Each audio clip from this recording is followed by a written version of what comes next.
How to buy TON from BYBIT and withdraw to TONKEEPER wallet. Before we start, if you are interested in securing your cryptocurrencies, you can check out Ledger's hardware wallets by clicking the link in the description below. So start by opening up your BYBIT and sign into your account. Then you need to simply click on the search icon on the top of your screen and search for TON coin.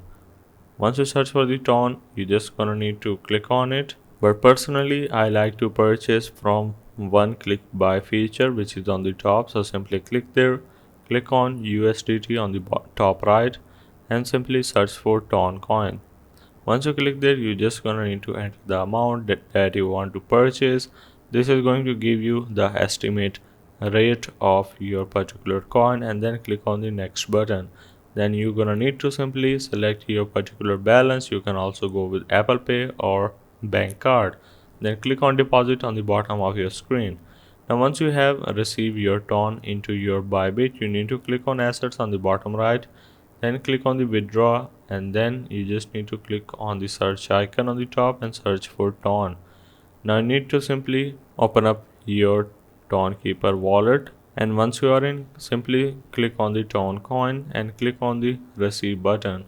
Copy your address and go back to your BYBIT and paste your particular address just like so. As for the network, this is automatically going to select as the TON network, so you don't need to worry about. And then make sure to see this tag or memo. In this case, we are not required to share tag or memo from the TONKEEPER itself, so we don't need this. But make sure to give it a test try, like $5 or $10 worth of TON first of all. Then you can go with a larger amount like $50 or $100. Once you receive it, you just gonna need to open up your TON coin, and you will gonna see the price on the top left of your screen. So that's a way of how you can buy TON from BYBIT and withdraw to TONKEEPER wallet.